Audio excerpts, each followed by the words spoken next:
Hey guys, welcome back to Nerd Without Order, another Walking Dead Wednesday, and of course, it's not Wednesday once again. This segment has no business being called Walking Dead Wednesdays. It should just be Walking Dead whenever I can post a video of this comic book. I just get so sidetracked playing video games, and reading other comic books. I am enjoying the series, and I love that I'm doing this because I'm actually getting through these books instead of them just sitting in a pile or in a box. But I don't know. Maybe we shouldn't call it Walking Dead Wednesday, just Walking Dead Deluxe reviews. But without further ado, let's go ahead and continue. Let's pick up where we left off. Last episode was issue 4. If I remember correctly, they needed guns for their group. Glenn and Rick go and get some guns from a gun store inside of Atlanta. They make their way out. And then we're left with this somewhat tension between Lori and Shane. Obviously, they had something going on while Rick was in the hospital. So let's pick up with issue 5 again. Lately, I've been saying I've been trying to collect the David Finch covers. The last 2 covers have not been David Finch covers, but that's something that I need to go back and try to collect just to have a complete set. For the most part, the rest of the issues I have, I think there's a handful that I don't have that are not David Finch covers, but regardless, they're still good covers. Still like them. But again, let's go ahead and continue. Let's pick up where we left off. They get back with the guns. Now, of course, they are training everybody how to use a gun, right? They want everybody to be well defended. They know how to defend themselves, well protected, not just for themselves, but protect the entire camp.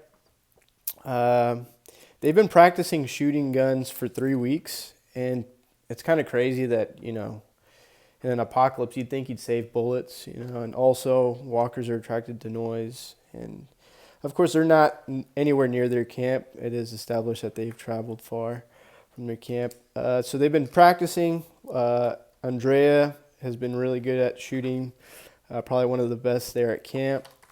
And Rick is also going to train Carl on how to shoot a gun, just like how he promised him. Of course, Lori's not a big fan of that, but that's all right. Everybody needs to be well protected. They call it a day. I think this is their final training. Like I said, they've been practicing for 3 weeks. So Shane calls it. They're going to go ahead and start heading back because it's going to get dark.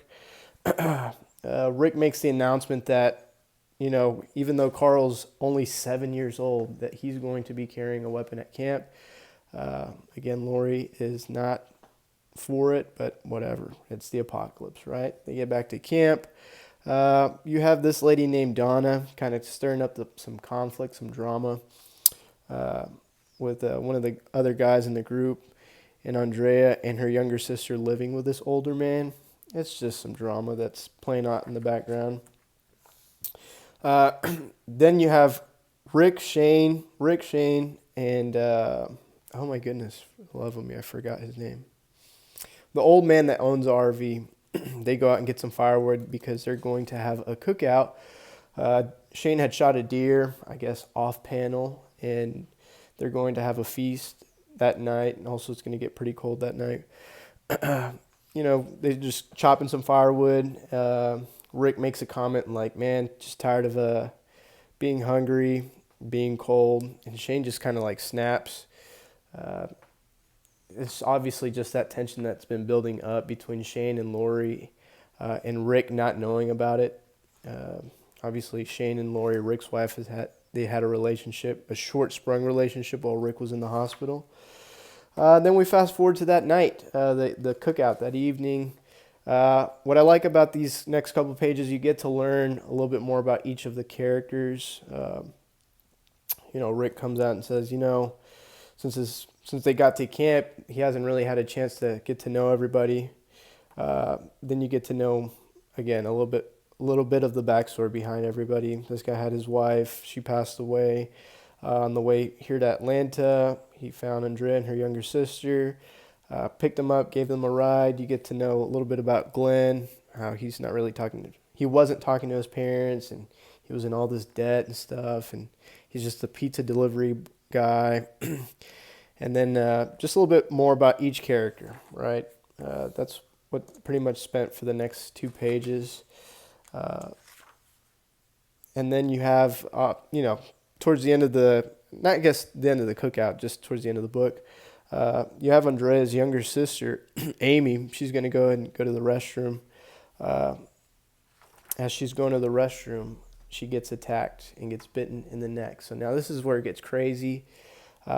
This goes to show that nobody's safe. I know Amy's not one of like the main characters that we've had from the very, very beginning, but we've kind of been developing this relationship with her, or just kind of getting to know her. And then, of course, we get to know her a little bit more in these last couple panels. And boom, she's dead. Gets bit in the neck. The entire camp is swarmed.